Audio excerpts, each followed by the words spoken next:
നേരത്തെ ഒത്തിരി പ്രാവശ്യം കൊടൈക്കനാൽ വന്നിട്ടുണ്ടെങ്കിലും മഞ്ഞുമൽ ബോയ്സ് കണ്ടേ പിന്നെയാണ് കേട്ടോ ഗുണ കേവ് കാണണം എന്നൊരാഗ്രഹം മനസ്സിൽ കയറിക്കൂടിയത്. പക്ഷെ ഇവിടെ എത്തിയപ്പോൾ ഇല്ലേ കുട്ടിമാമ ഞാൻ ഞെട്ടിമാമ എന്നുള്ള അവസ്ഥയായിട്ടോ. ടൂറിസ്റ്റ് പ്ലേസ് ആയതുകൊണ്ട് കുറച്ച് തിരക്കൊക്കെ ഞാൻ പ്രതീക്ഷിച്ചിട്ടുണ്ടായിരുന്നു.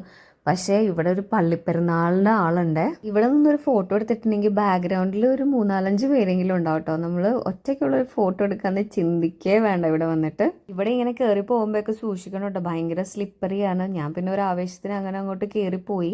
മെയിൻ എൻട്രൻസിൽ നിന്ന് ഈ ഒരു സ്പോട്ട് വരെ കുറച്ചിങ്ങോട്ട് നടക്കാനുണ്ട്. ആ വഴിയിലെല്ലാം പൈൻ ട്രീസ് ആണ്. അപ്പോൾ ഒത്തിരി പേര് അതിൻ്റെ ഇടയിലൊക്കെ നിന്നിട്ട് ഫോട്ടോസൊക്കെ എടുക്കുന്നുണ്ട്. അപ്പോൾ അവിടെയൊക്കെ പിന്നെയും നമുക്ക് കുറച്ച് നല്ല ഫോട്ടോസ് കിട്ടും. പിന്നെ ഈ മെയിൻ ആയിട്ടുള്ള സീനറി നമുക്ക് കാണണമെങ്കിൽ ഇങ്ങനെ കുറച്ചൊരു മല പോലത്തെ സ്ഥലത്തൂടെയൊക്കെ കയറിയിട്ട് വരണം. അതും നമുക്ക് ഇങ്ങനെയാണ് കാണാൻ പറ്റുള്ളൂ കേട്ടോ.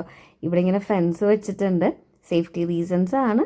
അപ്പോൾ ഇതൊക്കെയാണ് ഇവിടുത്തെ ഒരു സെറ്റപ്പ് കേട്ടോ. പിന്നെ വെക്കേഷനൊക്കെ ആയിട്ട് സീസൺ ആയിട്ടായിരിക്കും ഇത്രയും തിരക്ക്. അല്ലാത്ത ടൈമിൽ വരികയാണെങ്കിൽ നിങ്ങൾക്ക് ശരിക്കും എൻജോയ് ചെയ്യാൻ പറ്റുമായിരിക്കും.